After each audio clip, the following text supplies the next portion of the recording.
Ancient pa. Ori GIJ no made 2 years. And I'm buzan say uncle no. I am come no two. Ori GIJ 72. Omo never be tro mo na mo de. Omo sika be bo because the GIJ according. Ori GIJ osi kwesi we GIJ 72. Na mo kan so yakola. Na mo tiana. Koja santi imu ade no. Koja unipa koja santi o mu ade no. Yes, until they won't could this of work in it. So for no one kaka. Kenya. Kwesi machi akwa banso. Yeah, Germany. Prof ya dasino ada jana pay na menfa inchiane na se soma Dr. Lawrencia Agyepong or UTAC president GIJ. Lawrencia machi. Yeah. Boko de. Nyame adom. First na ehia fia fi se ase ehia fienum. So what to adwane agya or Republic of East Legon. Oh, but still I me ties wo ho. Na say register wo ye. Republic no me say yeah, I make sure say be you free. Munya wetre. Because I'm still on the fringes. Kwesi so ni Lawrencia. Minimum. Ah. But so you say cover the ema. Ye ni fa boni. Ye ni fa boni. Ye kata wani ma no. Oh, hwi biom. Seja yenua kwabna Agyepong engineer. Ne ho ka fo pa na Lawrencia. So one fine one ka ho anka na nya wo. Ana so nim dada. Oni se ne ebeye bia mebo kala din. Mebo kala din pa. Papa. And ye misa Lawrencia pa cho yenua no what say. Me pa cho GIJ ntini e ba. That's a good one. Why campaign yira? Or hen how far? Prof, me no fiase enra. Nank ye pese no kasa radio so. But ochre say enye correct time. Esa ne say mo yenhie mo ne nkita hodie bi. Na awie mu kakra betemo nka. And I'll share a boss saying I'm here na de chen ne wa obeba ha. Na say asembi se bia na se nchechi mu bia. Wo de atodwa na ye atoye. Inti yebesa ma akwa bani ada se we do boche so. O kan say awia no yebetemo nka ampa so. Modi media released by title General Amnesty to non-registered students. Obi baby sa asemi ni fare by. Eti say ne tintin ntiti mu a ri asem. That's it. Welcome. I'm saying me ni jipa asema bahi. Na me ye no amene dan kwaku ye bo kasayo. Ozu asoma no odru kumase. Na na ma ba office ma meto. Okay, Lucy adwuma. Ye pa, me ni agise ma ba. No so kire na de. O si ne ye wiase ya no. I know can o ah, you school no emi junior. Ai. So if me kwa masters on e kire me ade. Na kwaku sa na wiase tie. Sa na wiase tie. And I say one man so wa mobra. Debbie, then I'll call a name pa. I know can now ha. Maybe any day man the party be have say what ye ni. Obi a we a Greek student a what 10 year media FN say. Why are there pa? Giant sports. Why are there pa? Welcome me that say. Em say asem ye ba yi. Enya asem bia enwanwa. Nenra meti say me students no. I said bi omo wa hanom a omo church asem no nso enya fese. Miss McCauley, and I'm counter some of the things I'm working on. Okay. The TTM1 say, the management, I drink and send home. And all stakeholders concerned on my show near their day, everyone saying it's okay. Young fast saying, Kuku near Momo, a queen, no more register, no more to our exams. Now, I said, no, honor, near her choir a day to say, be good, a being Sibium. Anything. Welcome me. Then you know, Sebi. Your school, your university. You be when you're going to school, or man on the I mean, we have public universities, 100 private universities, and say academic year next year. School needing to share ba. Nigeria in share and said they be on registration. You shall share crowns on a school be. Yeah, the ba near the timetable about time I'm mobile register. Nah, the deadline about normally my deadline only say ja insult on so for more thing and then the nyanya so bon sama domo covid as our be ka ho enti normally no say deadlines na omo mantimi entua fees ni ade no unregister no ya na the penalty ka ho enti benefit trans before the year ended last year and as you look the way name city no this year no deadline said be no so penalty no kwade nyim free ho because the intention is say say be gigi school for ni sika But there are no penalties in here just to quicken them to come and do it. Into the engine free. And yeah. Then no, some students in the car no crack. Say share deadline no. Your day fair say you buy a deadline other than a president in your ma. MBA can say yemra. But we knew because Sebi a friend is a VCG, Vice Chancellor's Ghana. Omoni ministry in Kita Hone, the Kika Hono. Near him say the Tibiano. A Konya or Jose Safisha Sia school for Nebeba school. In the end, mean train Emma. O my opinion in Fernando Masamun to Jan Sanya than Shayaba. Until we had our timetable, yet normal. Until said they could see a deadline, see by near the Quenimu, or mobile school, no, or my opinion, my Quamaya, says school for the Amra, university students in Amrano. Yes, I extend the deadline out to the third one. Now, a yako, yes, say, Saturday now, or Hono watch it. My deadline now, students, no, or bar. So was Kauniska on your home she. The broker me men fentrim. School non she muno. Akonya o Jose. Say impo in the face of the deadline. So students no ebia unisika ana hocha na ho hehe nti oni bibia ode baba betria. Wo ho kwan say okodi no student o. Ekotro letter na bia o chechire mu say oh, ye ma akonya na ebia efie nye. See. Enkofo pi etros ade na approach management ye momo kwa momo register abra mo antua sa 60% no almost school fees na ye kan 2000 around 2400 500 for regular students omo ye weekend school ni ade no mo de no was kakra now se wo ho akonya se obetro se woni sika na school no amount breathing space kakra na why we now they are register. The thoughts will be on so. University students over school mpo school fees. Na say utia bibia, na say one year registration now call lectures we bibia na still new student.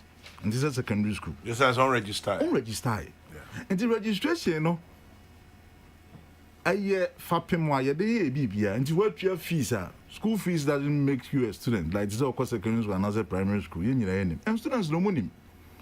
Yamra na ehye for registration in deadlines in home punishment in na e wo website so I'll be who all the rules so one kan ya eno no sebi wa wasem because they by virtual university training and especially most higher media students no mo kwa na wo mo ye nhwemu e kenkan I prize myself of all the needed regulations near the other ni nyina wo ho metizo mo ka se handbook near the crime farm mo and e wa befu Chani many in our website, so click of a button in our download them. Enti students, no, and who chain no, or more no movies on one is cano, or more a Troy, M.I.M. Maconia. We mono, while me 12 fees and register, or also one toilet beer and not ho. 1 week before exams, and also one pure registration. What it means is because of online system now covered by any Naikoyano. You don't even have access to our learning management system. Okay. Because lecturers no almost computer who no more chat there. Use Zoom near the chair. And most of them won't call lectures. And at school, say students are call lectures a certain number of weeks. So what your fees are registered now? Only who kinds of exams. Because every open to me and as your fees in register now that. The next moment, was maybe exams because you should have gone through the training process. And then, one, a bit more into your fees. 2, after the deadline, money, your fees, almost more school number near say, through Krata, Trebi Sebia, Sabia Niska, and I be visa, and then also Montihon, and the management say, oh, the number of students are. Among 12 fees among register, say, yeah, let's see, you come as uncle free, among the 12 fees and normal register now. Some of them have not even attended the lectures. How are they going to write the exams? And no one, students see, they are never to a bonting. Nipa ba kwa na mienu, in simulcran case, oh, you perceive home management, near no more meeting, if I say, there be the tea and say, students, Yabodom Pim say, among your demonstration. Yes, oh, how? Adia ya na said the nyam funso bia nti se movie say ekutia students no na say wo say mo ba na mo manager na kata mo ho obi ansi mo obi anye we omo se omo ya attempt mo no mo enfio the ten say first day no mo ye dem omo start my friend saying I'm sad dey be chamo ma ba ha no mo start ade na nwumre na enyina obi ani office enyina ya pon ayeko enti ye krati na most of us ye te na najo ene is okay ye ho ti ade chinye no ena mo ye mo ne edi nkita ho na mo se management mo kwan so mo be share at 10 o'clock ena mo buy ne no mo dey o me na say na ade nti na mo ani kan kra ama na mo ne amekasa ne amechichire mu na me say ade ba akwa ekofa asase mo nyina buy ne first directive na e ba abonten say mo am register na man pia mo fees after the deadline mo ni fair bra kwa me asema e wo mu so no say o man pia mo fees no a man register no say am o man tro exams na technically what it means is automatically o ma dismiss you mo enti ade na wo se ade ye protect o man say yemfa krata nkoto abonten say hey what up to this point on register you know I be exams no say when the fair you lose out your studentship meaning so to the making as say yeah man ko to say because of munti omu fees no yeah punish omu so omu ni fair we are only drawing attention say up to this point aka 1 week am be exams no say on register there akwan abefa so that's why your student no say di fair because on register and just say legally no only student enti akana watch ya babetron social on register still only student na sa defer ho na bia nchiase anya adwuma semitie nyomo kana pa che se obi wo ha bia kana be bosom miensa na bosom ya na no awie school no kra enti deferment for ebia 1 year no na amufusa no ohye say obi tua fees ne dia nka mo be register ne dia there be say deadline on so remember you tap president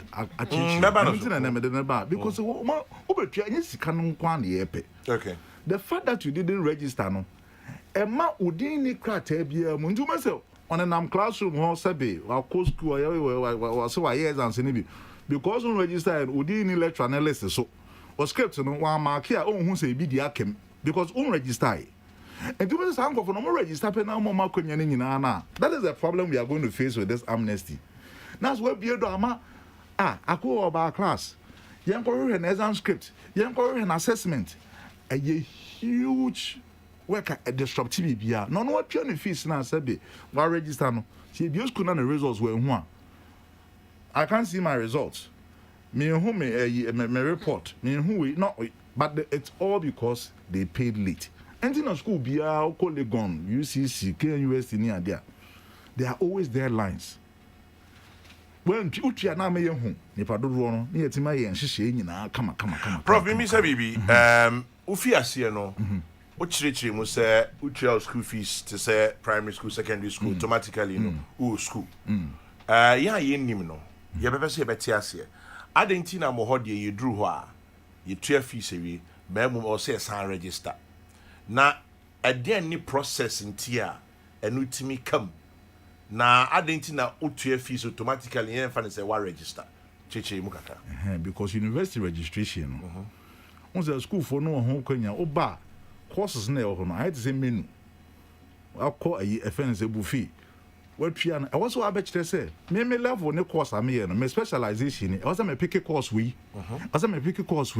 na when your total number of courses are e was so we no sa semester no okay and as sa term no so me Canada don't tiasia and is otua fees ya no e wo ho ya set up system no ya ntimi nhunu o program awo nyina na nyina ya because students no wo ho kwan a omo obi a courses bi wo ho no ma compulsory every semester me pewe and I what they wa be choose and no bi ntimi nya ma wo and na all public universities and all universities no system say akonya wo ho students na because we are mature student wa bra courses ni go table so o fa we me pewe madam for bi so be o se da bi me school me pese me be PR and as me pese me be adwuma bra kwa me yiri bi nti course we na wo se me ko choose na wan wakeka bo mu wi a na wo ene na registration process oho su be sent yeska dabi intade no tua ni school fees on register preko o sa denti no tua ni fees on say o tua fees on register preko So omuntimi because the registration tie with the payment of fees. Okay. Me tell me because so be how we share fees in some register. Oh, me say university system no. Ade see. So we pay fees you can now register ya. Only student. And the mere fa say last minute no, e be go to your fees see a fees almost see me register no. The point is at that point okay, into registration takes you through a different process. Exactly. Teach room teacher for near there. Exactly. Ain't in a ma last minute to be to your crown heading. Because you see Canada service school needs to Canada waje. Okay. But what disrupts the whole system? And into the here say school no tem biano, you did their line. It will go and obi university students be an as obi of university mubian enim sadi we say. Yeah. Say we won't mean so precope. Now customer could to me fees. I in the last minute of the semester no in the Yama or university yes sir. And more so no, this is also part of their training. Say also one say there are deadlines. You we say this time say no ubi this one. And you yebeka kusi say oh ye ni sika nti ne ye ntime ntwa ma register ntem. And I can say akonya no so wo say uni sika. Write a letter and come and report. Let me just say no buy no. Anka me wa me go so say omo a ade we aka omo no. Omo say na actual letter abre management so ntime ntwa because if you man ntwa sika so ma register because omo tro krata the brand management. Obi wa on chance register. Yes. It's all man it is say management trimu den omo te high horse so omo do hu brother. Now her stories and cry be posting on social media. Omo cry say na me see kodo ya say na me nyesa uko legon. UCC University COVID is your BFE. But all these institutions no sa akunya ne wo ho sabe some of your students in a fresh other universities say ayen nuanom me dey ade no mu ye because sabe lego obi free to mu obi free hin no aba 60% no so one register but obi any how okusun akere no sa kwan no na wasi yeko because other than that no tem bia no ye ku yanim no na ye sa ku yechi ezi GIJ omo ha omo ya alumni uncle na tie you two campuses ba ku ojolo e kan osudie no ho obehwe state of the art and na see smart rooms ni nyina sikasem students na ho na omo ye meeting on new campus em zo betra mo kan GIJ said obia na wa ko GIJ ntitiem journalist ba ho normal you be very proud of what you are doing sikasem yes so because of the training no sabi untimi mfa lecturers are aban twi omo kan ko an na be kya de because unhia nkrofo omo ye practitioners ebra kwa me enche kra na okra na was ye foul na o ma emre kaka na be training ye nkra na bi mai it's a lot of your and me here obey pro bono kra na to be part of your social responsibility mate the PR for more practice no mo be kya de omo nyina mo be kya de ye the IGF ne twa omo ka because aman hye mu no say o fam krofo no mo kire part time a while the school no internal generated funds in Tiomoka aban ntwa sa ade no okay but by virtue of your programs no you rely on and go forward experience in practice and a bet chade na nyina school fees ye bi na etua na de am buy na ka chom say mo school fees na mo tua no sabe anya no na ye di tua teacher ni bia lecturer bia o honom ka you invent you bia salary to use this we use it for academic facility user fee ni ade any FNS providing FNS infrastructure ni edi bi tua part timers ni ade ka enti ye sika sam no nema bebre but ye ka na akwa ese bibia akofa sika o man 20 the prime or the crux of the matter no the non registration this no literacy omo sugu yeso se akofa adwuma bro ma betetio he say na be me ya change academic calendar but bra kwa me kama menua ba kebi the point is that ya more amnesty no na ye be take the pain because ye do omo but so ba yem fon so no obu na ni gomra so eduru be also do na si form yes anema pi be chia it is also very critical for their own training but going forward you know any students na be nhehye through the semester through there ba ni ade ni atras ni a clear timeline mo make mo input na yenhwe practically looking at our system no he fa na edura ya free say yentimi tolerate yen sign undertaking bi na nyame adona say next year yetim kwam na se edu sa pempenso na Omansa ma media mu am soon to say friends mamma ne papa say be yeni abadaye bia ama ye ma enti sa ma men kom kratenum na men bisa ba ku mienu me fe men konkotie Dr. Agyepong. First one ye nia matintin mu watchro no de inkakum say exam has been rescheduled. Senko says starting Monday 29th March. Say more the Tuesday April 6th. And no A1. And we therefore wish to remind students and all other stakeholders that GIJ is granting this amnesty to students for the last time. It's instructional much because you know, and I'm saying I was here my time a window because Monday number start exams no. And the case of munko register, I'm on nepe. The numbers no ebia na ebia koye na asa koye asem fofo. Yeah. TSA no yen chi exams nem ko achi. Really how but abanisa. E be twene am more time no bia also the okọ bank kutua. Na bra na be register na bed na abeto ho no. Emeda yen yeso. Ma me ne papa ye be hwani aye ho adwuma. Must say amnesty for the last time. Yes. E dey na mam teams asem no musa. Last time say adewe e baye. Dr. Agyepong Beka 2018 a buy. Gidi sa 2019. But the last time say you see say beyond this no. Tena make us any students na be nhehye omo leadership. Is on where's as leadership because of COVID no. Basa kakra. Ama omo interim we be omo bo money asom be election. You know omo better chance. Nya ye deba all levels from level 100 to 400 ne master students na. Obi anfa na representatives mra. You go through our timetable, near agree, no more from on Sanchez Akrata and I so that we bind and they drew on one.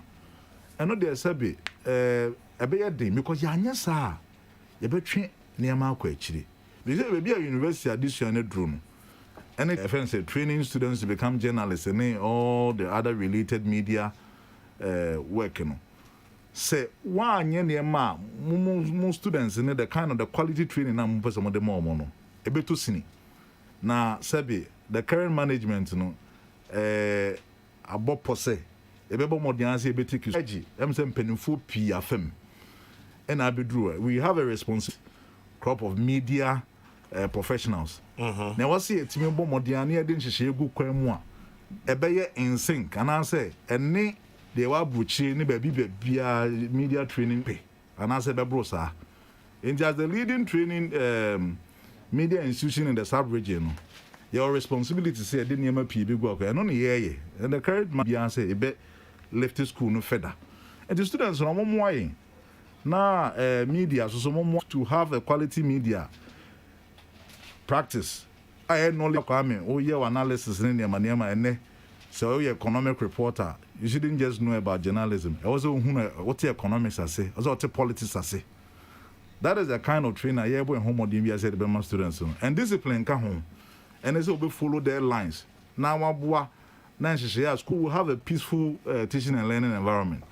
My final question if you may call Dr. Agyepong. So moya mukita hundie nyina na say eja mabunu hu komo na modi e wo say binum ye mpanyin for teacher masters program for near but mo say bia broni beka youthful exuberance bi kakra ewom. Nienti am bisa sa ne say amudu na police presence heavy e wo did that trauma intelligence. What exactly created that environment? Well, come me say ade beche no and some of social media let's occupy GIJ say be hu bi pentina abuas right remember no ye hu bi Okan University that time am ye national youth president ye hu de course for now we say school for no management fees oh yeah school for no me obi hu all kinds of agenda na ye infrastructure kakra o ha ye pebi aka ho no o ma be say no nti manager bomb friends regional commander manie edanase no o smile say monko na monko bo GIJ nti omo by no mo both campuses na ma ama say mo betianti obi na mo be push obi nyamen child the students were not violent omo be ye de ni adade nti omo ba ho say omo be make sure say ba na omo be bo school no ho ban no omo be adwuma ho ban that's what actually happened. Then you withhold your certificates and results until Matriarcha. Was that an option? Considered maybe not? I don't know. So we had this is a long term or final results, but the disruption ebe course. And idea can say final year for one. Yeah. Level 200, level 300 for now. First year for because of school for fra which you be so largely no. Now we no more come home. And it's sanity. Dr. Agyepong. Yes, Kwame. School for Didi. Especially for UTAG, Sanya Prof. Okaino, not just say bringing them back, but in all of it, you know, not at all saying there any issues, Nibia, would you say you who are Dacia 70, a bit me a boy in Yo, Medasa Kwame, let me say, as some a Prof. Okano, no credible. Ye need that a school for no so, say school for no air car, say no more ye. And so some may say, as some ye can ye briefly say, ye cut a school for not a chef also come. So our registration there ye can, and ma ye a quite say ye be who say, which a chain in a nipper say in a war class or move fat or course no. And to bet me up prepare at my warm. Ube hu nipa do draw examination in nature assessment crowd be more. Send ye be ya. Ubetimi ama afa course because uba university ya kan your courses na course bia ewo the expected outcome just idea say students no fa course ni mu a idea ko say obewie no wasua enti say students no an register e che say idea course or course ni so nyina no wa anye bi in fact say students ni bu ha bia group projects ya dem omo anye bi if you say no more register and so say yam more register no ma ba no enye exam no nko a per se yamra na kire say o chro exams o ya class assessments and na we continuous assessment ni na ka adwuma wo so we ho it is oba be chro exams no kwa no solve issue no wodi me list so a me as far as I'm concerned wa anya class assignments one year continuous assessment. A 2-year exam so still your friend incomplete work. It's incomplete no hosa still also register your course ni bi. And also a problem. And our face so say disrupting academic calendar na. Affect lecturers papa. And in fact they say the management ye sungu management for so. Since they say time no match ya ko achire no say sanke na enu say exam special say Monday say course 6 April ne achire ne say e ma church for ne wo school ho no emreki to bi a e ho say wo mutimi e marke e de results ba my bobo results nim ne publish results no masa prepare for the next year friend saying semester enti e no chesa church for e wo ho no obi enu ho obenya home bia between that time equal time and semester no be san chance and I didn't so no yes me my dwuma ne say me ye UTAG president no me hwe a church for ho bambo or mo welfare enti bibia no so be affect wo no and so ensem bebre ti say kra ye ne management e ka say decision no mo take ye no kra no anyamode ye nyaaya anya ye de fi say eno no say ye dream school for no kwa ho na church for na bedru ho no omo na abre yeso so ye pese omo san ko gina classroom san che nkwala na de na ye boa wo mo ana say ya boa obeti wani na fa church for no bebra yare efi say omo nya kwan homeye na no so church say ho san akokopɛ church for bi wo ba bi mo ba be ensem bebre na emom kwa me ade am pese me kan say school for no in fact enra metin samla no mo kanu me ya bebre che say a church for wo GIJ if I was sure university say wo Ghana ye ka church for mo what ma pa GIJ a church for ka ho me meti hey e to de be a school for ni bit me ba madam me ntia me fees me ko guarantee mo se nipa no wantua me akra metua a church for bebre wo school wo say woni om bebre kasa e bia guarantee am collab 2 3 yeah because ye pese wo mo ko manim na mom se wo school ni no wa ma meka say say na memi komu a e ba de na yetimi aboa ye pese ye boa mo ye na ye parents ye wo ma enti yenim se ne yesitie se akola bi ko efa bibi mu a ne bomo ameka bibi ankyere yen a even though apart from some management no mo kasa ye kwa classes a ye ka kire omo se wo issue bi a approach lecture bia mo wo dean of students ye be hwa ye be fa so ye be boa na wa meka wa nka hwe a ye de be ne ehu tirim enti sa wo hwe ne ye pa na se school for no mo ne ye so ani ne ye ekra if se o makofa asem aba management de ono opese wo solve students na de na chechere for so de ne ye so ye ya fa ho na se asumdue aba ana asumdue no mo hawo asumdue no aba ma school for no akamo asumdue na mama ye ya chechere for no ai ne meja ma prof no me how did they meja ma mo because me the end na school for na no mo here mo bonra na me kan so mo ho ye mo bon ka so ye fence kwa mo so dwe mo sa chechere for so ye ho mo bo pa o senti na me friend prof no enti no ya na yes enkwala no ho hia wo mu na ye ma na mmom se ya nkyere won se ewiase baabia obekobia emra wo ho se wo mu nya nkwala bio yes ya kaso mo ye nkwala enso Ghana ha mra udi 18 ne kwa wo nya nkwala bio David ko se wusua so se ewiase baabia emra wo ho wusua se ne esidi emra eso a daachi wa na be hawo efi se me sure se peace fm tuso mo mra so obi pa ha na obeye adwuma wa ha no wa animra so wa ha ede na beye nipa no ye be ka so nipa no ne ho omobo enti wonni mmra wo ha so nti no still ye ma no nkoso nya adwuma no wa ha onni mmra ma hyehye wa ha se mmra no eno protect nipa no esa protect organization ana nya sa na ho se ye baby yes enti Ghana ha ewiase baabia mmra wo ho enti mu mani da won so na mo kan wasama cho wasama so cho on say o madu time e ko so mo so di mraso o madu time so mo di mraso Dr. Lawrencia Agyepong UTAC president GIJ you bet me aka say na asumbiaba in spite of all the difficulties we're going through from your point of view UTAC yeah they say na asem no and almost victory. We won the war. Oh, that's so say. I useful express.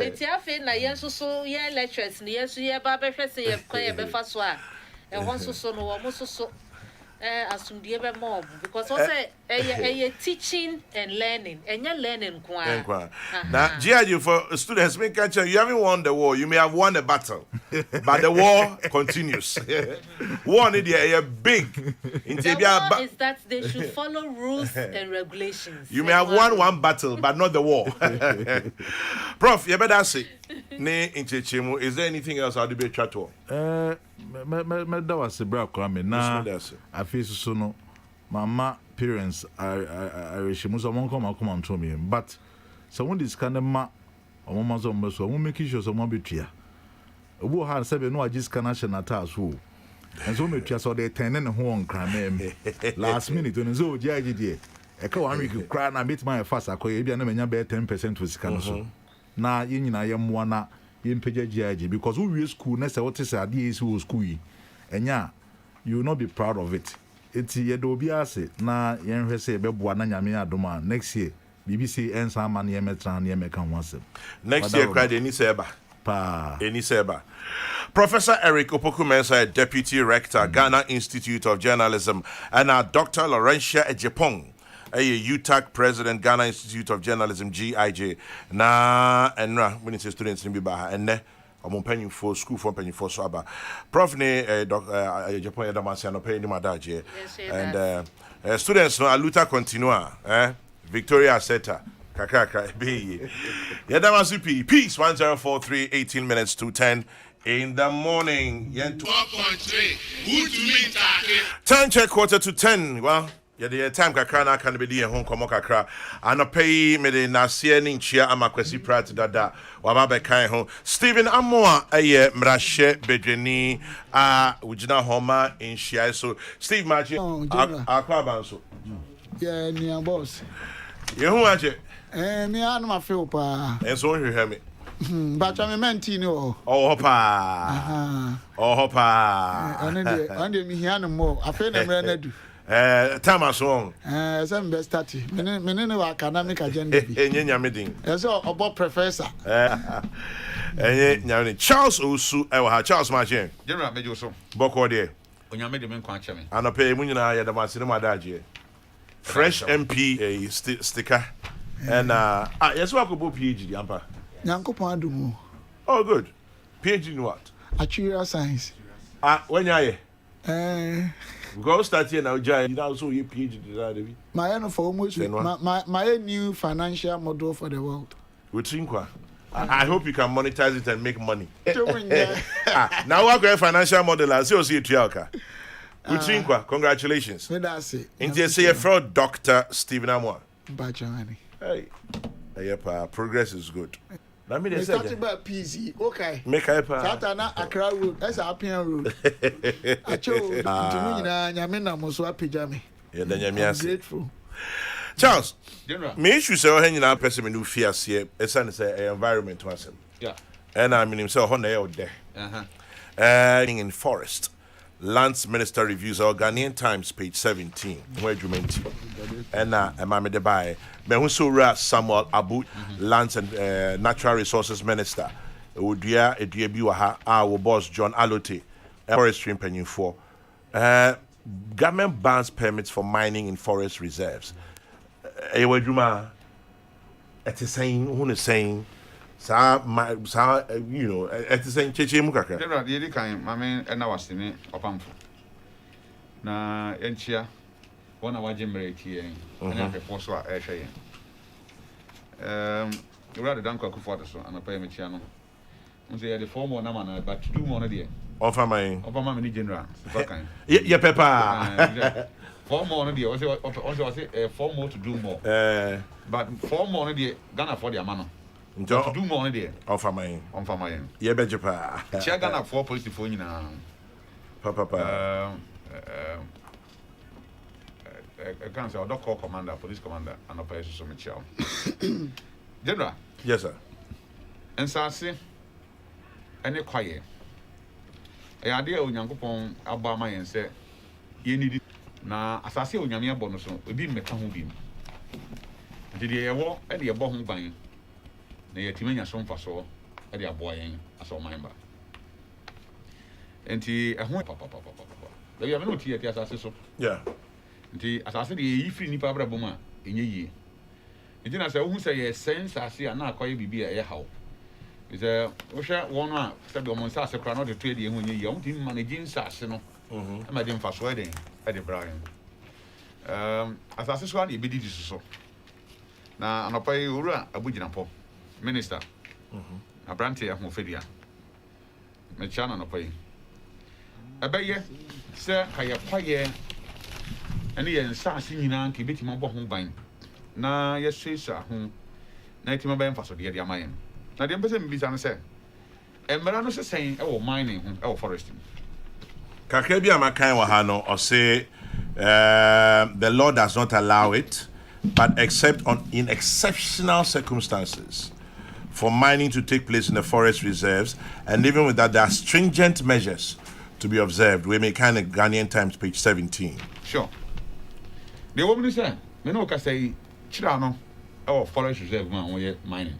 Chirano, yes. Newmont, mining, or forest reserve. Goldfish, I am mining, or forest reserve. And he, Abia, Minister of Cosse, I'm young. A new permitter, airba. And I will see an old coin, and now say, Mama, quite old permitter. My company is on any others are more minor forest. Yeah, buying will be out. Sir, Echim say, if you are higher, more coin to me. Yes. Nah, I don't know, I want to share with her. Yes. Because we will have on the money lease near 12 years, will be 10 years. And I'll acquire what the ending, what the area you must say. And he said, I'll go through all the process. I said, with me, a year mining or foresting. Now, your case, your man in ya, you did say, a yard as similarity adding it yes. I believe the ABN and all can. One I would be what you acquire these mining lease, through the ministry as you see our home, because untiminya lease. Also, can you not man for 10 years maybe as a chairman? I mean, Forestry Commission, any Lands Commission, any Minerals Commission, yes, Diaba once. The Diana is seeing so and the Lands and Natural Resource Ministry. Because assassin or and acquire no also. But before Obetimia offer a good year, so a Minerals Commission for there. But before Obetimia offer a good year, you need an entry to the land. You tell me my quite because assassin so no forest now was so there. But before Obetimia offer a good year, no, just a over Forestry Commission home. And say, I'm a whole crime more entire home. Now, as I say, Ocean Minister say, now Minister of Lands and Natural Resource, a granted mining lease. Forestry Commission under any circumstance, no, only to me. So I can't choose all my entry permit. And it just the minister came. Once on person mining because of reserve, no. Legal mining, not illegal mining. Illegal mining the enka wansem because illegal mining there. Yeah, illegal. Illegal. So any the crowd the discussing who obi koye obi run forest in my bra any kan so komodia. As I say dem riding adwuma. But obi anywhere obetimi enter into the forest. Abraham minister and grantee lease to that person. Because even prospecting. So person prospecting who say gold baby and some be mining lease. We go acquire prospecting now. You'd have to do certain work and some ministry now. Dr. Moore. Answer. Dr. Moore. I am my who can say. Ufone jo ho. Ya ma who can say obetimi anya lease then acquire mine. General, sorry. No wahala.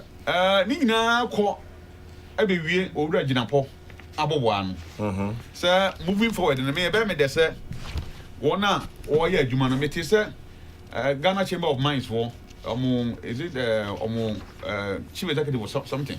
Now all can be said since our buying withdraw even security from protecting the mining concessions near and the Ohio wedding Abba. Yansha Konya one night I'm to me I said so we Jumano. You better bomb who buy. Now Mahu a general my yama who Koyama. One so what enter forest no. Without an entry permit, and I said with that documentation they say on the corner. Yet not your mom and I'm an come on. I dare say forest and yet mining quo. Illegal farming. Any bushfire. We call Western Norfolk. Any other areas. Yeah, the choir no say you done in Aikoko. I see. Now sometimes we call middle of forest no. Now I'm qua and I'm saying hono so there was a forest the air in so the Ijabetum. And this time in Luya de kuku in Nuyani yi. But on way you home round. You whole round and the adruna then afa home. Did you see was not a I adore bordianum, a dream and canum, and an romantic. And near ma a say quiet a dosopa. But I believe that any man who were here and said, a boy minister waba for free. Now you better say, bet my boy, a boy a quiet, and he insists you and sass him by. Because they are idea. See a judge or a booking upon Kwanzaa say, when I walk off Faba and teach you whom I am. And I also obey with my Yema Ophelia or man netting. Because ye name one hour illegal activities within the forest. Also, me boy, with me both few companies that work forest more. Yes. But Chairman, to see how quite any part of the area you want forest in a dozen. I'm winning who to me. I'm catch you, and majority of them are illegal. They're illegal. And on the other way you want forest. And he, as I say, to me, a papa no a free bonnet then. Emu. Ya yana sadia. Na ye kana sa boma. Anhwe ni yi na ekon na ye pese ekon ho. Ekon no. Ye ntimi anko ni yi. Before we betimi nya man lease no. Ehun sam kano chama na nya sam ketwa. Ehun aduma ye no enya sam ketwa. And a requirement ya wo ho so nya sabi wo call ya keke na minute akosan lease the amount. I mean, over various stages and process ma. Ebe kwa kodru baby ebe convince the ministry and say as I said, ye issue lease heading at the amount. At the amount. And you best say the all canon Udika. We say, oh, yeah, quiet now. German. Quiet, yeah, fast so sense as no. I hope. Nipa here to 2 men and go as I know my jaw. And go for cross so a hoye baby, a man for cross of fat echo echo and so to have been to me, because who baby am another, and I won't be a Sabio assassin's wedding, assassin that. And he mine in the said the Uraku for the kind was that a bit here said, over to me, stakeholder consultation, said, Obia did not draining in the bedding, a beba. Na Abuama. You be said, see a beco swire mania, Quan Benny, a befaswa ever ya.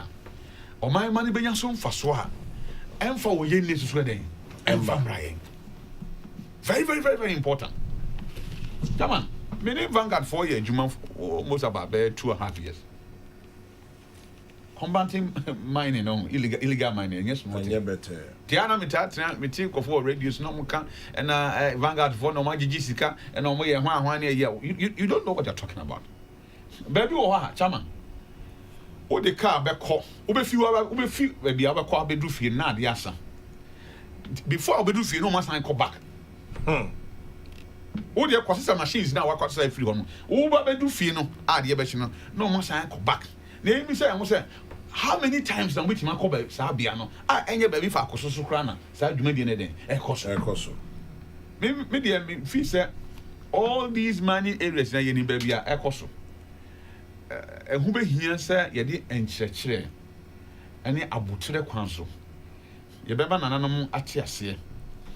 Opinion leaders betiasie. Ona wo ye nyuma no so betiasie. Aban so de ne so ne fa so be den ebeba. Na ye nyina ye sinkonya na ya kire. Ensusan so boni a eba ye nso so yamfa kwan papa so anya mania ebeba. Ana ensusan so ebeba ye de nam kwan papa so ye mania so a ensusan so ye den ye benya de aba. Because other than that, no, ya anya sa ye be so ye be chi omo film omo be omo ba ayesi kasam na ye ka ho asem na baby asika wo bia no ne kwa na emo tama se woni sika ho yeah obotom kwan e wa chen wo krom kwan taneti se hia wa ho obotom kwan no aha na e wa chen wo krom kwan yeah na ye tiasi ye wa tiasi for sa asisi de ebedi ni de ebenom ni ebehenti ni dodo ni nyina ko gina o se sika ya ade ba sika nya ade nyina mom de nanso without money no live a enye yiye obi nsusu no na dwuma a wo ya wo dididi eye mine di besre yewura abugina po minister odaroma de wa sha ase a wo yi ebebo yi nyina nanso ehu behia se enkunyansie beden ebebam na yebeti ade a ekoso na sepa yi na yetu anamo a yentu anamo a ebeya ade o house wedding ebeba ekun yi wo hwe owura mills penso owura mahama penso owura kufado ni penso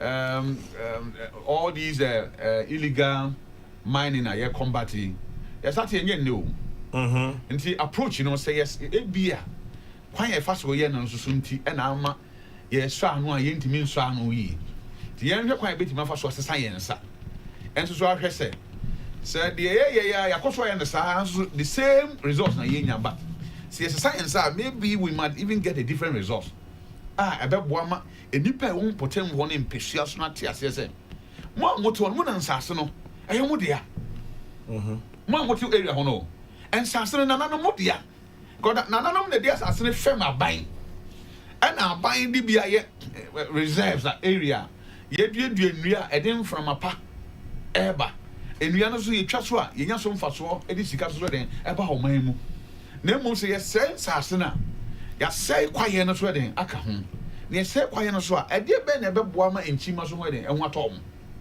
because jama ye say forest commission I wrote me woman say ye mobi manye lisa sika otua say bi o ye man ni wi na ye say one reclaim na say reclaim as sika na otua ma minerals commission mi wa ye kakwaye no hatma kakwaye na edeba forest commission ye na ye say sika den echo dua nnua wo nsasen so na ye hwe se emana ni na eden ne be kata so nti me fi se minister abai de on san revisit those laws no ye hwe kwan a ye be fa so a ebetima boy ama forestry commission ebetima benefit from these things a ebetima sa boa ma kwaye na I said that and yetimi di aba unim ora say don't call a forestry commission nyame fa ne currency amen and you realize this entry permit na ye de ma mining companies na 5,000 cities be 5,000 and opeja mu call 50,000 and then ora lot so pension wa opeja mu 200,000. That's right. Ni na say konkoye donkomi fofofo a sabi o and then they apply for even you pay them 50,000 no application na ye fee various companies one no eso ti ba fam kan so na de ba kwa na ye hunu say o communist commission say wo hu ba bi a sabi o sika agudie wo na pese okotu a ye say o asase agudie na ye dia ba asase na de ye dia nti conference commission for kwaje entry permit bra na ye ma entry permit na nipa no wo jai minerals commission for hoko onko biem but no the entry permit na was asase so enti na nkofo se o forest commission for and am nkofo kra eye mine wo forest reserve and into ura say John Tenase e ma fe instead of entry permit na be the introductory letter enti ye introduce company to the minerals commission. Once you are able to go through minerals commission now your man will lease there, then you can come back to us for an entry permit. Yen so ye dwumadi a ye di ankofo ntia sen say ye expert in mining. And this your corner say obi ye mining a ye ntimi nche the type of mining nipa no ye ana man fo ntia say forestry commission see no evil ye no evil obi ye ma entry permit wi a ye dwumadi a ye di an say we work with the map na a cover area a we dey adwuma I can't lease no and so whenever you want to do baby you have to write to forestry commission near quite demarcation or area to make sure that on go beyond on try baby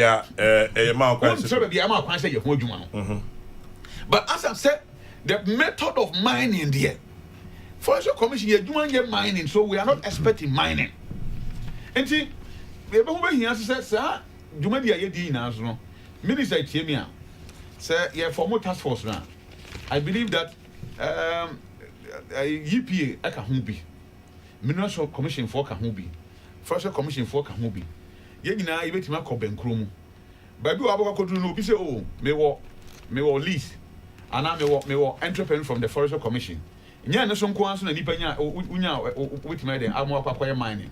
What are the other documents when these people are part of it eboa but when they wait no na nkofo bi di pick up nam near the stickers above EPA okako bi say EPA na EPA for anymore here obe na we no so nam ha okako bi so my minerals commission on so many more here e ba na sa na ya ma ho kwan so ma nkofo bi so sika a omodi gigi sika gigi nti minister tie me a ye besre ye no bi ho to ensa frɛ ya ya adwuma no kakra ye ni hu ho akwan kakra mate ye betima church no kwan befa so mate na ye mambra no so ye de be ko parliament na fedi ye twam se ye ntimi nya mine wo forest mu dia na so obi ati ase se forest reserves are no go area but once other companies are working there are more permitting there ye nhwe kwan befa so a se ye kisa na ye tase a ye beta se konia han Charles Owusu, head of monitoring our forestry commission.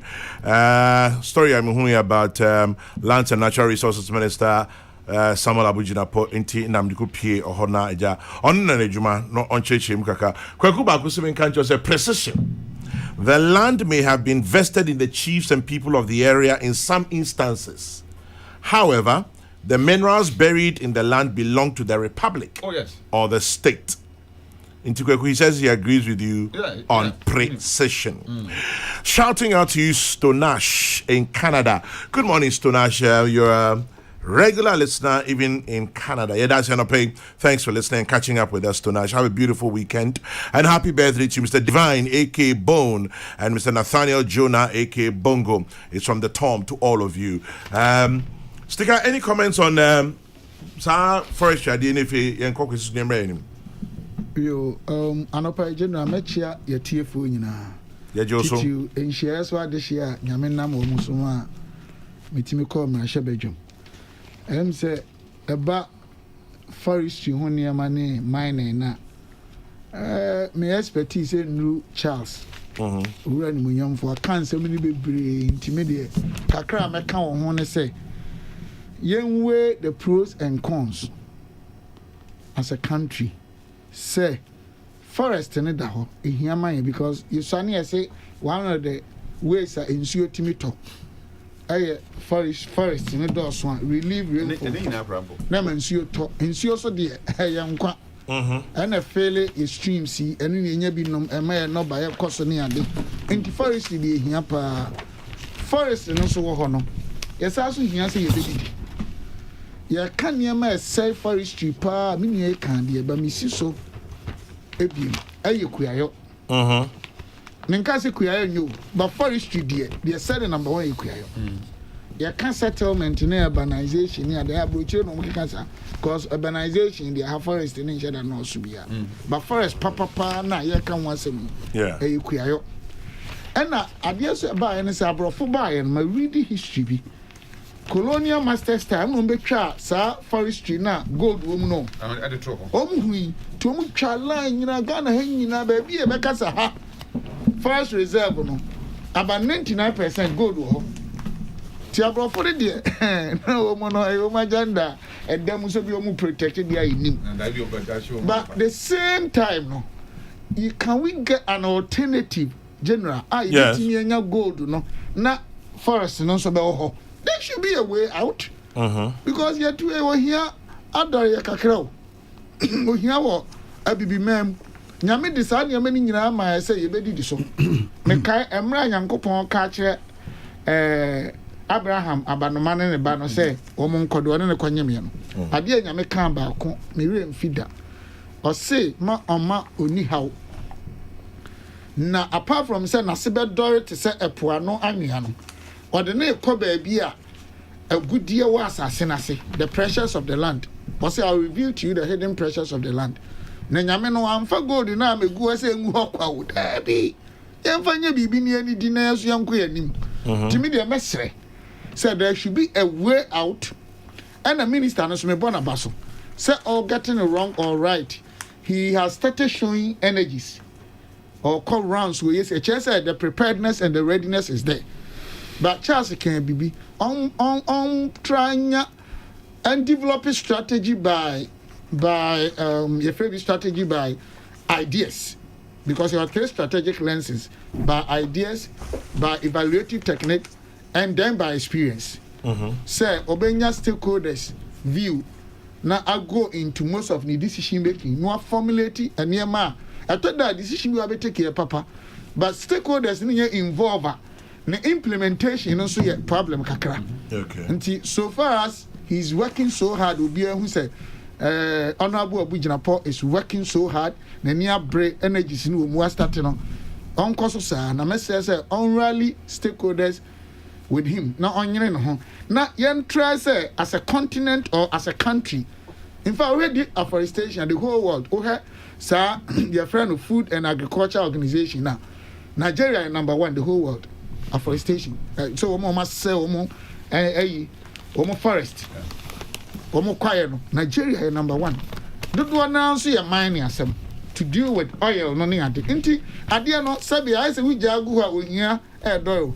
Wa anye ne ye nso a o say sabi wo ahahai. Aha no so say a ensuo ho be ya de ensuo be we patra nyina be ko. And also create another problem for the country. Intimacy say emre di say on man ye betena se nianya well defined alternative method and a technique ye betumi anya good dia no na aboa yen na at the same time your forest no so ne niam no e betumi ansa so akɔnanim kama na ni nyina na be yeso a stakeholders o ma o ya mine adwuma no almost and try to come on board kakra ni nya pese mi nkuminya no and then paying for so yade adwuma hye o mon saso o mon koye no so o mo ni no kware de bia na meka emro mampanyi ka say galamsey otu ase na impo krofo fi say no mampanyi galamsey de okoka na ya hwa ya nto aba mo no so ene me se ya nto aba ma me kora me di hu dwuma enkrofo kora chi asem so mampanyi say anye ya ye ntu no oka say na that's what it meant. Debbie brofo no kan say he will put his presidency on the line. Thank you. It means so say you put something on the line, so your job, your life. Not just to me. Simple. Feel free. They all can wrong interpretation. But Obika says I'm not contesting with two. They all can, as much as I agree with you. When we say Metimaka say, me bossa. Oma took 100 minimum bid. Obi says some microphone to touch you because politically no more influence. Metimaka say okay, any me position crown and me better swa. Meye. Which I mean say sending to Omon to Obama Mekra, I will tackle it. And also could be one explanation. And at the old can also be my explanation. Says me ya. But I say what the mechanism. But even Odiano, Mijitu Mukrasa and still, it shows say Nanado was ready, prepared. Say Galam so between. Now the week I go see answer general. Why you ready so about now? What parent Crawford and you Maku so Monquaya Jubano. And Maku so he has support from Crawford and Jumano. Say the natural say can Okosha offense River Pra. A woman who forest to a whole drum as a dear Kuranya. What a tosura a year running in Akatao. Sometimes 1 a.m. And the Ubers and Crophonians, you want woman inquiring with him. O chair, not a quite a bisu quaje bribe. Charles, you didn't say bisu and your bribe. Woman call Romono, a bisu bribe. And the as a country, you know, some policy be by Eduma. Timamufuano and one policies, you know, policy framers, you know. And the survey security agencies in Emra Chefwono. I'll see in Iraqi bombs. I'll mind you in idea. Say former President Mahamo. Say His Excellency Nana Danko Kufuado. BBC and Niso Pessoa. Say Beya. Yana Paris and Koyagmano. To say the honorable Bujina Poking. I want to see when you support from forestry, from EPA, from Minerals Commission, from even the miners, no, from the communities in the DCs, a handful. So be the not going to say a poor money. You bet my other camera. Are you decent mining? Before you say bet me so. I preserve your forest now. Boy in Chimani Dachi. May that say, Chairman General, my position on this Galamsey issue from a national resource practitioner's perspective is that you can never police the resources. These miners are rich and can corrupt anybody. The forest fringe communities also have a certain mindset that they cannot sit down for foreigners to enjoy their resources whilst we are asked to look at alternative sources of livelihood. My position, tighten regulation, ban mining in the rivers and close to water bodies, and tax them enough to reclaim the land, because if you leave them to do land reclamation, they will not do it. Good fellow. And idea no buy. Chrissy Mpachobrem. Yo, Masa, Chairman. Yes, Chrissy. Mpachopi, sir, Kaubeman Kwanya, and send me Nubi and Pessim can kitty. Mpachomi. But I could say, Kaya Asresem. One Tanzania. Menko da Mamati Honka. One man penino. Magafuli. Wau. No frimo. Na enkofo 9 bi. One man peninu ye no. Omo de, omo koye aponchin kakra. Na omo ye pito kakra ka ho. Who's the police for kwache o? Tanzania ho. Are. Hey. Yaso man peninu wo mu de mo koye aponchin. Moye pito so aka ho, se mo babu so aka. Na omunyande. Crusading Guide, page 5. Nifi na emi, my serisa nifi na emi. Now in charge of the ball. Very. Wanting to cause chaos and breach of peace. And quite now say. Aponchin kakra ni pito no a omo koyo. Ebi ana aponchin no mukunu wa start.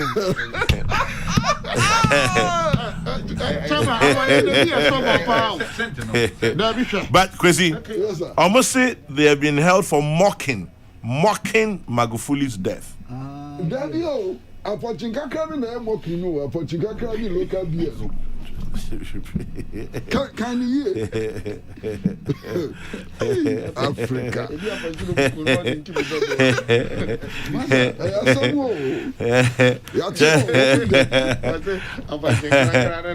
No, but who can't quite clear. ne ba che na ne se papa na wu na oda ho na obi esu no mo de mo akoya ponchi kakra ni traditional beer just say akoya ponchi kakra pito aka ebi obuku akoko akomo nchiro pa ponchi do ha yi Afonti James Brown ebi brim ha de do kwa de o man pani wo de akoya ponchi kakra na masa na kitwa ya me de ka ho no em say no serious papa me too and nasam kitwa woman ya majority leader ka efa Nana Asante Bedi etu o kan ma she bidum and they can read you song masa ewo Herald and ewo Observer newspapers no so some way there I say I can't emanu inesa be hadri because majority leader to accuse the secretary to the president to say ono adini tumi atro krata komambre she bedwa mu amampani nim ho hwe no I think it's a serious matter. Either the majority leader is right concerning about the budget reduction to the judiciary and parliament. Now, and some of my kind Hanumas I never did. Even to go to the extent of saying, "Nam so man penny and man quine so on trust our kratano, not kratano doesn't reflect discussions at parliament. No man penny na enti." Or man penny ankasa actual letter to parliament under his own signature, virtually distancing himself from his secretary. Wow. Master, this is a serious matter. Sebia there was an error. And maybe I'm more correct. I like the way you're trying to rationalize and balance it out. Master, this is serious. Until next time, Obinya letter from secretary to the president. How are we supposed to treat that letter? Exactly. That's the issue. So for me, it's a very, very serious matter. And I want to hope, because Master, Sabio Tafrache, Nana Asante Bedi to Onya Bufra. There or you be a what you say, or your lawyer penning pa. And how could he have committed such an error? Assuming he did. Now, majority leader cancer. Well, Observer is a credible paper around me.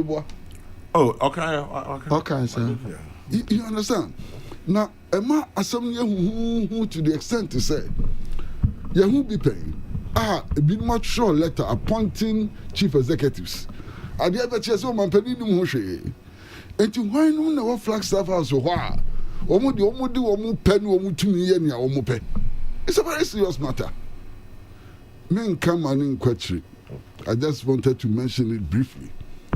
Sebaya yeshim na no kura no bedadi because we ya there had dream pa and that's some kitwa.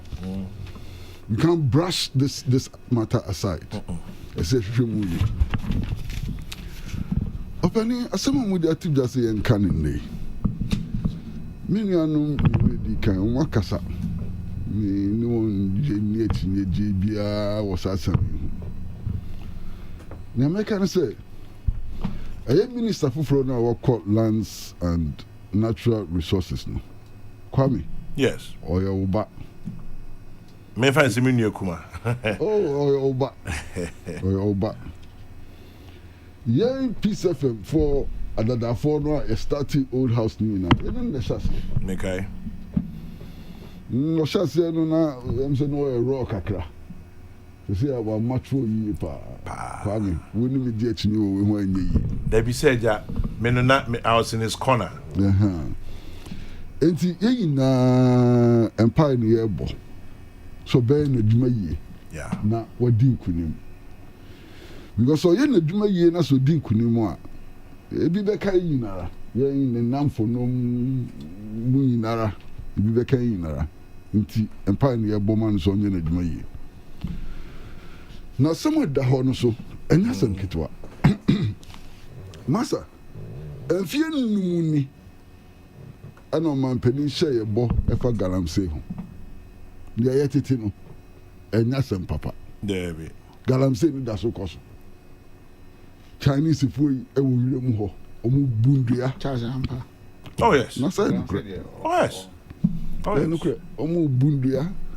yesutini omo sichao no and so on. But Chinese for the mumu ya mom there. But me abodi e koso. One moon you better than why galamse. Uko kwa moon you better than why galamse. Sorry, the Tiana make say you change source or until I can say. Yes, be American. Na bi omo bu ye nu ya no. Anti media enya nia emrase ene hiame. Enya the law. Because the main problem of mining sector is illegal. A kwanya you be faso a saade no atubetwa. Na adentina sa kun yentumi nkun bi nkunim. Masa cash no ewo mu no. Kashito no eno ne asem no kashito no eno ne asem no. Enye bete. Ebi my multi-millionaires and so on. A free saade yi. Na me ya me bisa me ho nsam mienu miensa bi. Kwame. Sisi aga na wo. Ye wo gzimu. Ye wo diamond ese ya sasimu.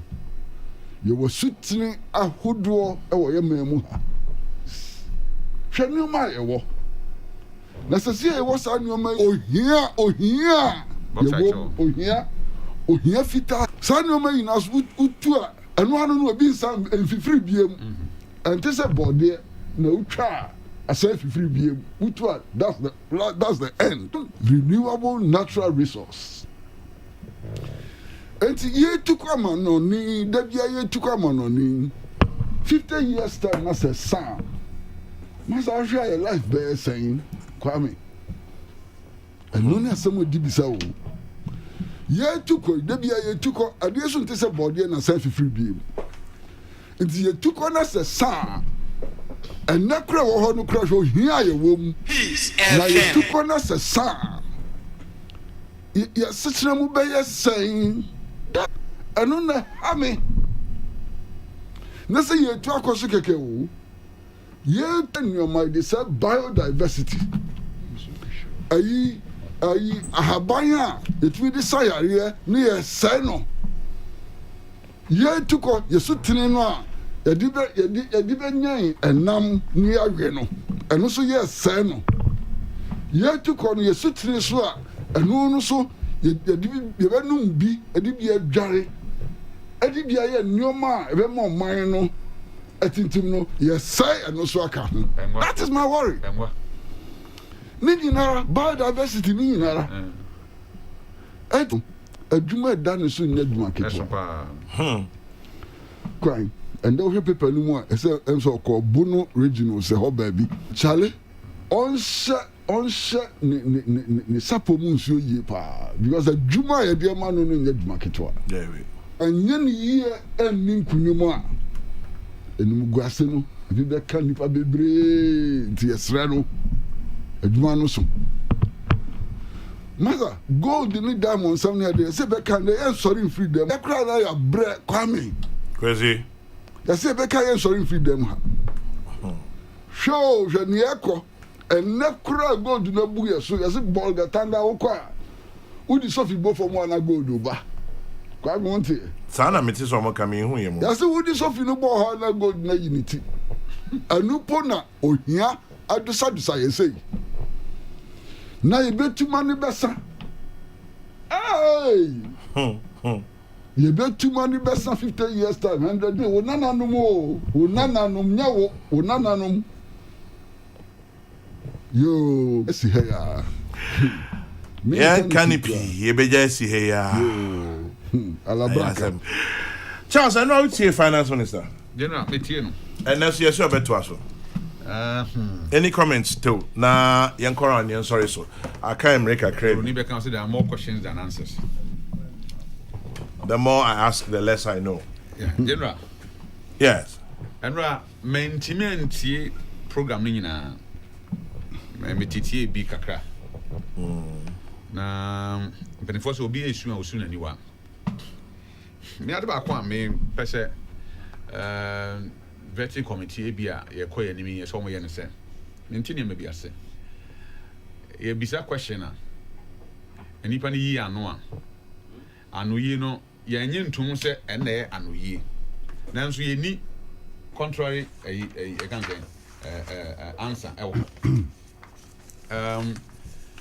and I'm saying any examination because examination we are set examination questions are answers for me one no correct and she said chama me be say and pay you free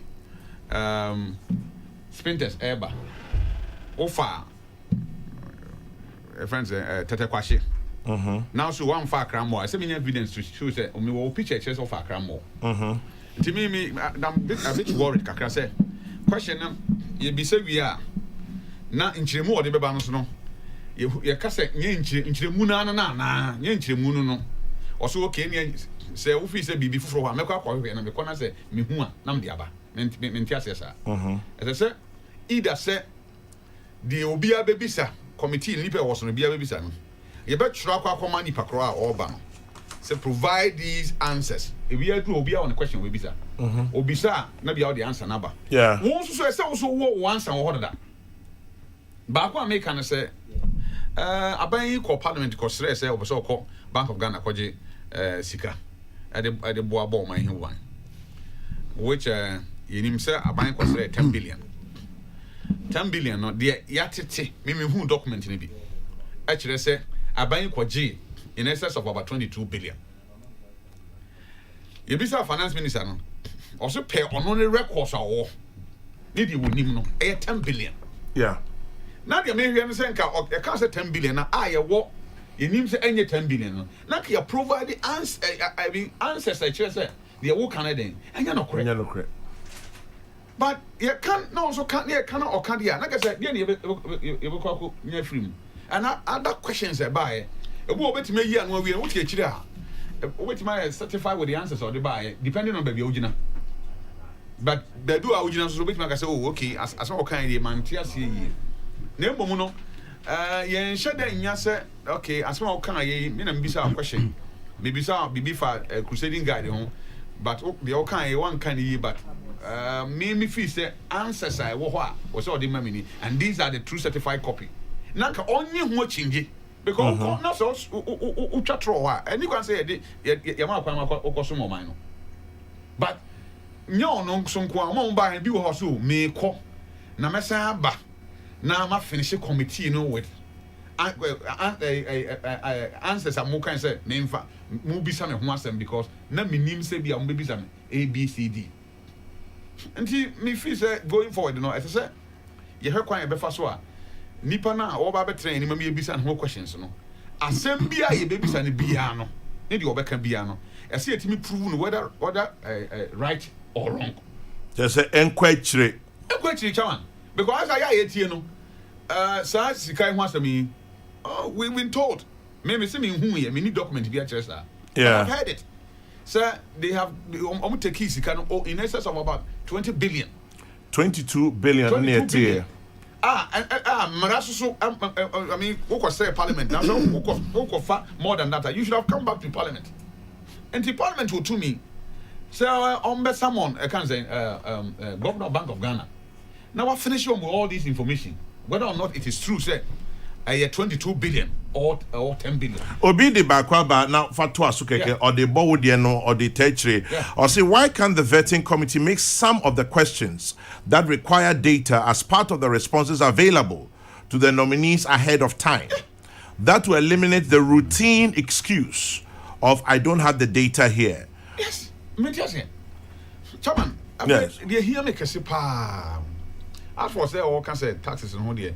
Eddie overcome sir because I don't expect him to overcome say taxes or omode ba no ehun ni faso because sabi wa okay say covid imu the woman aban ka kire say nti o ma ye niema atimi ayi bed e free e consul now we are some ba say over tax yen now ka kire say ehun hia I mean any there me ne ya adwan enye yi but chairman financial sector clean up.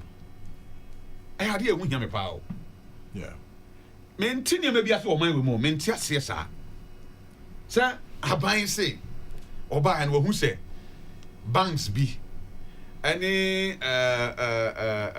investment funds management. I mismanage a more year.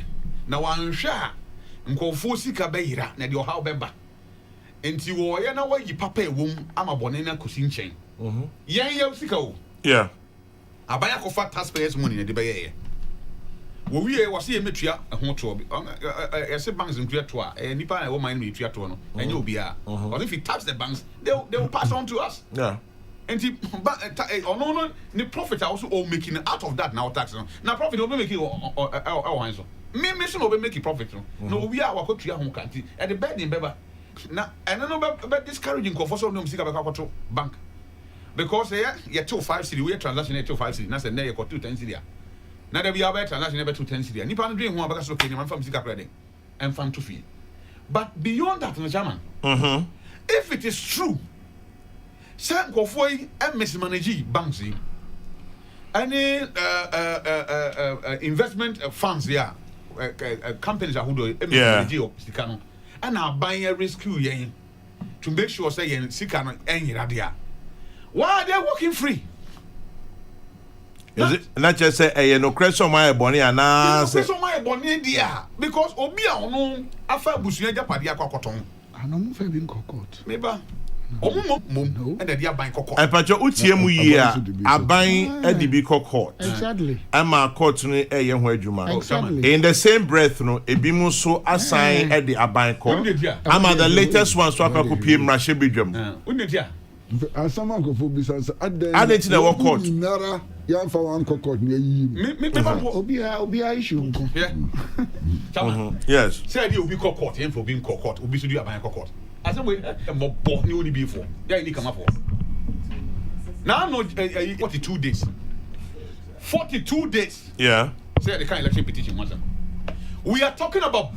an according kofo nchen ama for investment say shio say yiro say banks are clean up we kofo sika eshimba you can say portfolios funds management kofo sika opa anamwa e no finance minister ka billion na ba say for the meantime na some be gusa el court no government en cushion depositors no na on tue bibi kakra mayen en fan to bibi ni na say asem na court ye di wie a na say aban di bima afi aban mu kwa ode chama menti ase menti ase a bi say no krese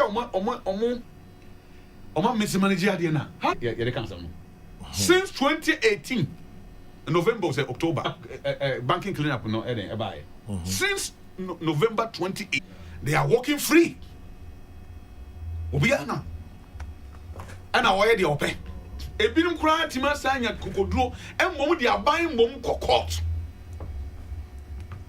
still yes here me case no na ya baby air court no baby eba no me tia say enye ye corruption related cases are aban by also dey court here obet say your boss can be kwadi an titimi paio na okọ na oba oni bi ni akọ wi amponche de ye man no so ba ensamo nkra de ye to man ye because oni bi and that's why really true your medium say any part do a o ma yetimi reform your prisoners no ebo ama your environment no yes sound because you don't want to be better no ye nyi bi mfamwa ni ntimi nya sa mo because o mo na ye oni bi fo nko ha enti ma me twa no so chama me so man chama no so na I say me hwe me ehian kofo pa me de me na say I say me ko tie kwasi ni aban ma ye hu sika so na no akwai to say kwasi ko oginan kwanti a no me ko metia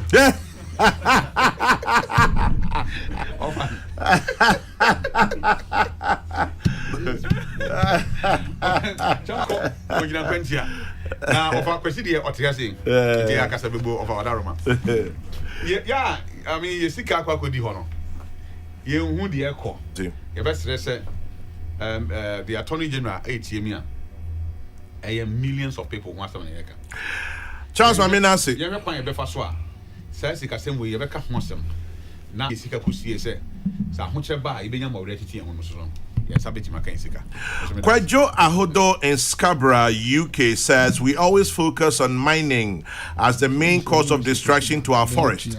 But trust me, agriculture is one of the major causes of the destruction of our forests and water bodies, especially with the use of herbicides. There's an increased use of pesticides with active ingredients which destroy our forest and fauna, as well as population of our water bodies. The earlier we look at the environmental impact of agriculture on forest and water bodies, the better. Kwadwo Ahodo, Scarborough, UK. Mining in the forest reserves with or without permit is like defiling a child. Food crop and cash crops that can be derived from the forest far outweighs the gold mined. Yabediakom in Mampong. If we failed over the years as a country to protect our mining sites, as well as winning the fight against illegal mining, at least let's put in measures to reclaim the lands. Just maybe they'll become fruitful for farming someday. Jomo Pokwase Festus. Charles Owusu is always passionate when it comes to lands, forest, and vegetation. Patriotism from him is placid and unruffled. Walanyo in Akwetia. Kwame, in every locality where illegal mining occurs, the chief, the DCE, the local police commander, trust me, all know something about it. Abeku in Lashibi. I agree with you, Osafo Benson Kantanka in UCC says, I'm trying to put myself in Kwesi Pratt's shoes, and I'm wondering what will be of the great nation of ours in the years ahead. Okay. Peace 104.3. Mamiko Tie Kwesi Pratt. I've been Finance Minister vetting matters arising. Charles Owusu confirmed the issue about the financial sector cleanup. In the meantime, the entire family of the late Madame Rose Ami Akolo Nyamode. Madame Rose Ami Akolo Nyamode says a big thank you to all of you who supported us with prayers, gifts, and your presence during the burial of Madame Rose Ami Akolo Nyamode. We thank you all very much.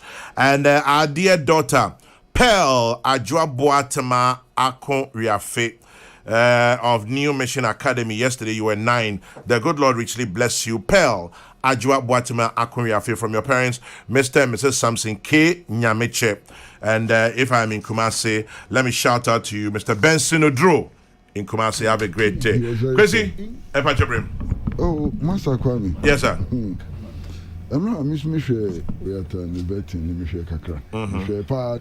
Na ensembia yeni acha se bisa no pa no em se enye no ho so we vetting no se ne omoye no a embe sha bidwafo no obi etum bisa nsem miensa pe utum bisa more than 3 na wa hwe finance ministry se ne tie and an impact on ye ma kwan so bi bisa question be duro no kura ko bi betum bisa nti sa restriction no ka ho and ma ya eno ma kwasa ne ekono no na normal practice is ubi bisa sem na say minister designate no to me immediately because data is available na to me ko ekofaba normal. I'm saying one of the things that usual vetting money, the minister nominee's capacity to anticipate, and you see a very important ingredient in the vetting. Vetting of Attorney General. Documents they call them. Yeah. He anticipated almost everything. And nothing and because Godfrey no wabe no idea because of his capacity to anticipate and so on. Now and now me share betting no. You could do baby no. Oh, master na say me tas 3-3 oh. Do baby no me 3 sa. What you say Dr. Kwabena before? Everyone know a Minister of Finance, no on G allowance. Sanamati. On G Akutia. Until any other fufro. Until any kind of for attack or media allowance, you mean the allowance, mean yes, no, and not the fufro cry. I idea it be a sipping. Na Master Kwame Pacho, and they say, young body, So, Minister of Finance, Dibiano, Adanya Sanya Kano, Adahopine. Now, ye Pobiako Minister of Finance, now ye Tiaoka, Emma allowance. Must have been. So that is not an issue, as far as I'm concerned. Why? Minister of Finance ought to be controlled. Now, we pay new allowances near Kabumaya. Now, so between one deal, between one transaction. Ghana bet me lose millions and millions and millions of dollars. And in your pay, no allowance assembly Canada. and you pay me allowance some cranny you can. And if I'm true, or cry, for so bien, so if I'm true, and someone to be her and right appear. Now, Sunny meaning a chance to do kind. You know, be person in the final analysis, no credible mono, a bed. Ebini sika yakoje no Bank of Ghana. Say 20 million, say 10 million. And no parliamentary shemo a be hu no kra wo ne de adwuma. Ebi ataka ne bia na no na ye no kra. Ebi so na nya no na ye no kra. Ghana for person mu hu emu no kra. Ade ba ku so no so be hia se pensen mu yi pa. And then me person me share that share my dream wo. But it's important. Aya ejapai. Yeah. Ejapai o man peni akisa de ka se me. Ana me boa. Me titi emu brofu bi. Brofu me ti brofu na me twin ase say ye call leverage. Na leverage na say any saying because me ti ase o. Kwesu bi say e be chiro. Antina me bi say kwame so wutumi trust you not trust you. Say leverage na say the say yeah, because I want to interrupt you. Maza, because Maza, economics here now you shouldn't be kakra. Because bro, it hides so many things. You know, colorful language, and then under the colorful language, the essence is lost. What does it really mean? Now, me mean see be do. Anye ye kra. See be sande. Mo se boss o mo kofa banti eti ho. Enti e ba ye be hu leverage na se. Kwame, space me space yam say could do sambre na message na ma share space no din pass and be leverage no. E be hwe. You sambre for no. Be ba na leverage ni so afim. I say election petition no call Supreme Court no. What the lawyers do. I was a colorful language. As I say. E ka bro for the briwa ni so. Enti o de ebre no so a e de da ho. O sanra questions be about PBS. No so man shut down TSF for by you. Say better aso ne. You chairman sa company no. Ni me de me chairman sa company no. Busu me me chair light bill. E man sa company no. Saska na ye chairman sa company. Saska na e wo hifa. Wan wo ne wo. Because en this kakito o e hia e. Sambre na PBS buy no. Saska no wo hi.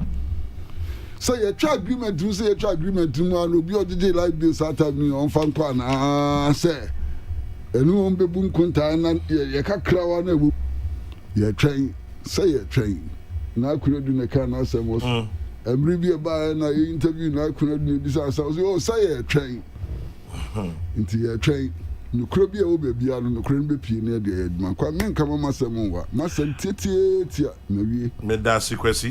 See a train. Say a train. Sticker Agyepong. Yo, any Dr. Sticker. the didn't kind.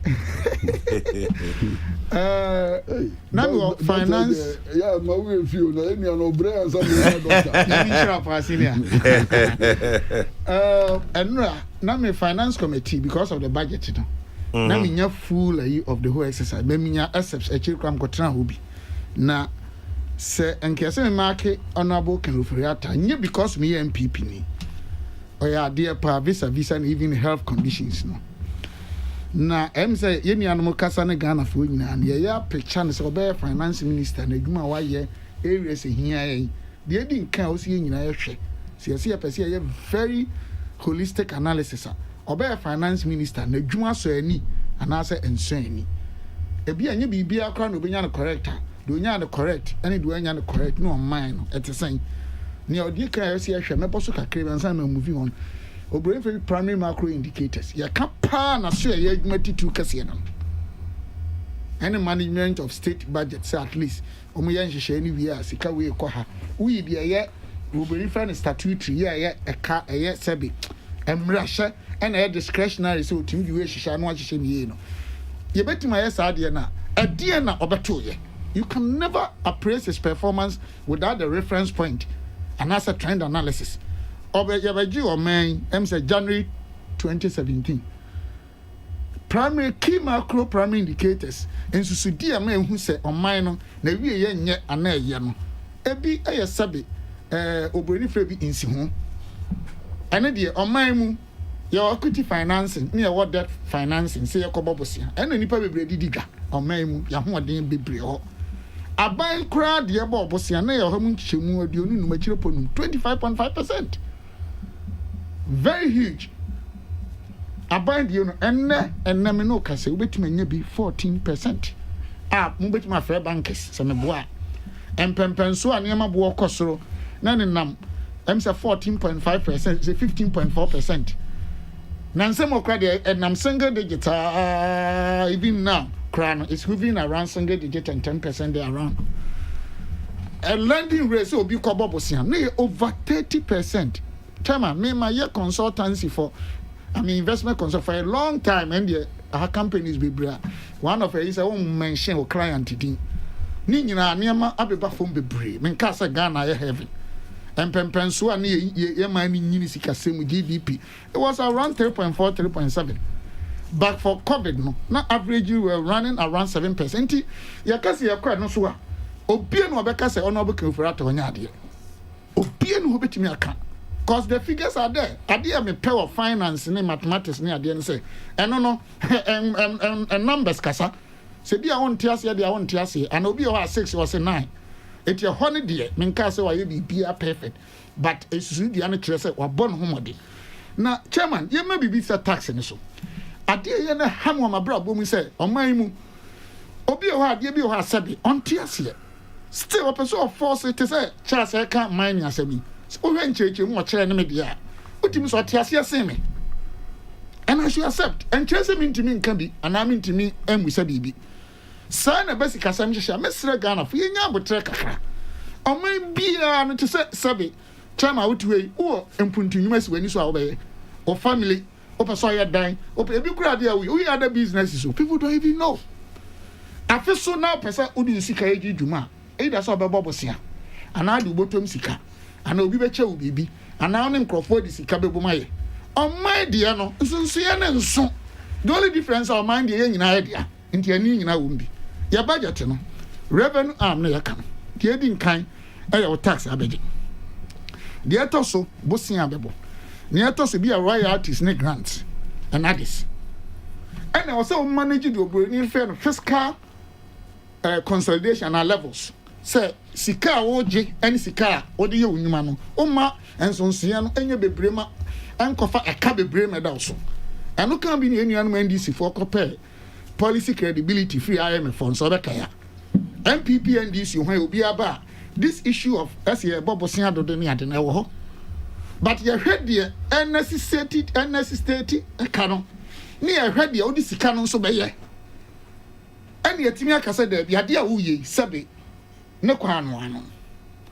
And yene ya ben ye ka ho asewi. Yes, set even threshold of 5%. But for COVID, Obika say ya bobosia bebre. The same time you see ya bobosia 70% of our GDP no. The same time you see ma abai kra ni kwasa waje to. Meanwhile no abetimia atrase akruche 100 billion for COVID issue or say COVID alleviation and the revitalization of enterprise support. Di buenyu mokua. Baby 100 million. A lot of tax exemptions for even people who are involved directly in the activity. Banking sector yakin abang spending 21 billion sanya noa kana about 4 million Ghanaians kabesa na one come kabutu na mo ansem na kusisem mba cho say na mo ansem na kusisem ntimi nkyire mu nkwa akire bebre fisa no kore mu me ni akire the legal aspect na ehon niam me ni ntronchiro but to jitu say anya depa on the part of why. So say akwese number 1. What do you mean by? I say number 1 Ghana for bre almost of Omo musika call hodo. That is the man gina yemi.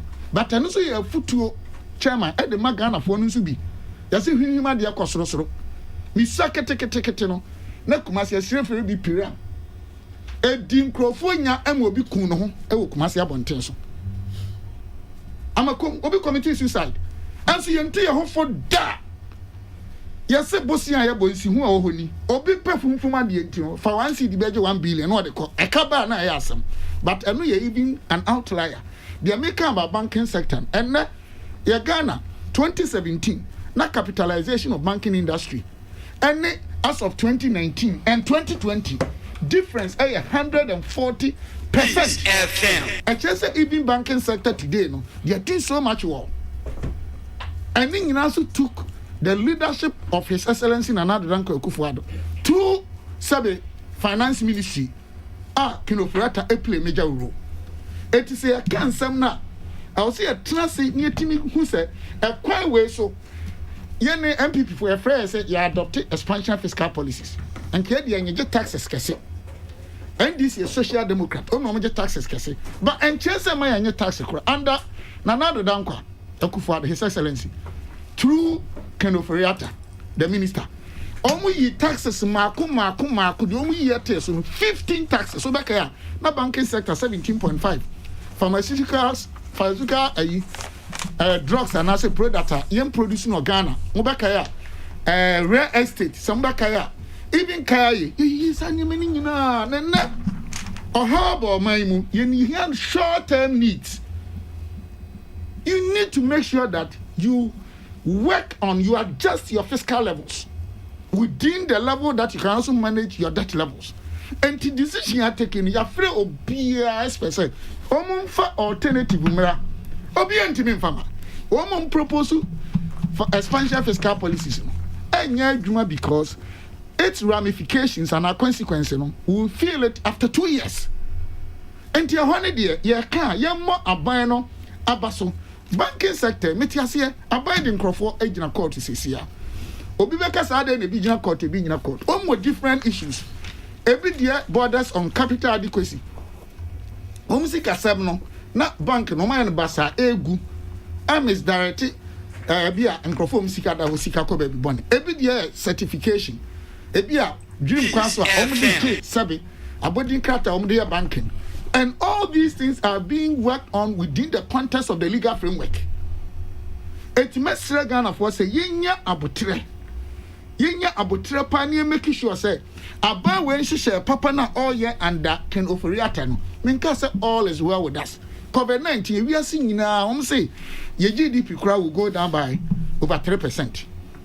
Affecting America, affecting UK, affecting we are say omujume businesses because productivity call from about 770,000 Ghanaian workers in the private sector. And now almost 7 almost wages. About 42,000 ye human in Eddie. And the Abampo Bonomo the public sector say redundancy.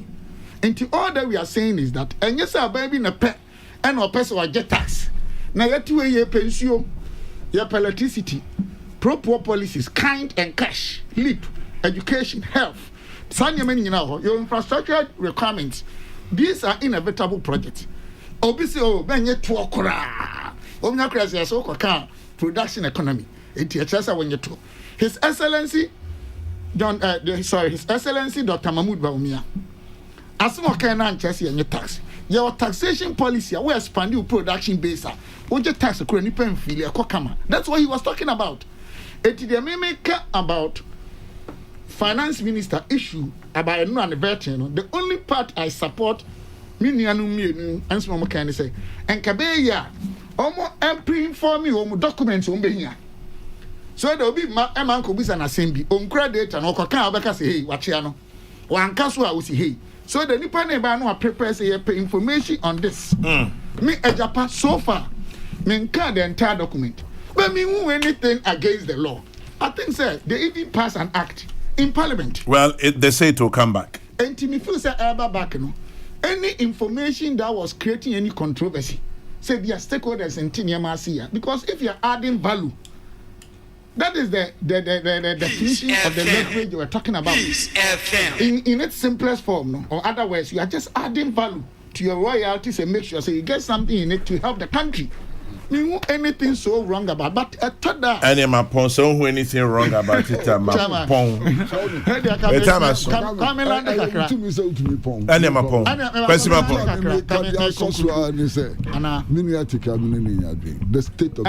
The state of the economy now. Horrible. The state of the economy. And the economy growing at 0.9%. I know what you know, sir, this is an outlier situation. PFM Act now. But let me end with this. Because Public Financial Administrative Act. 921 Section 18. Go and read. Even in times such as this, your fiscal policies or rules and run a can once in the economy, you're tuning in now, COVID economy. But even under COVID economy, under COVID economy, counting down to 0.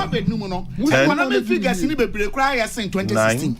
Go and check. It's not true. 8. Oh, please. Interest rates they say no interest rates they say inflation 5. They saying then kind of correct. 4.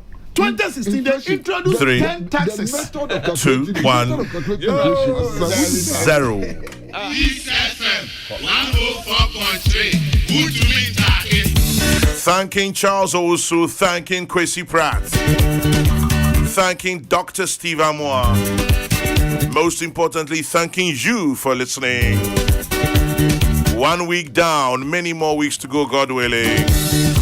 Next news broadcast is at 12. Kofi Kumbilson is next on your radio. I almost said Kwesi Pratt.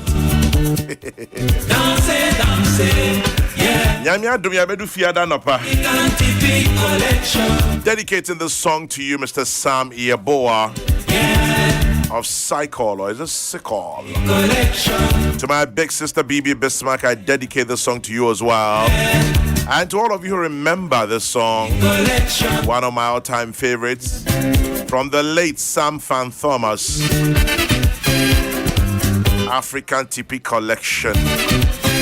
May your day be blessed and may your weekend be good and restful. God willing, we're back on Monday morning. And because it's a Friday, I remind you of my prayer, which I wish for me and I wish for you.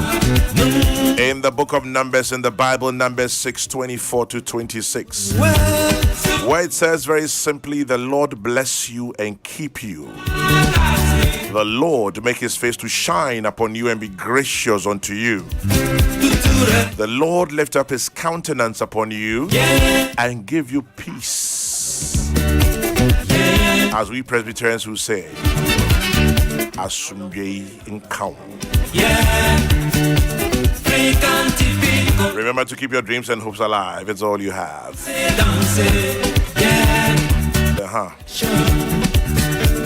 And so as always, I beseech thee,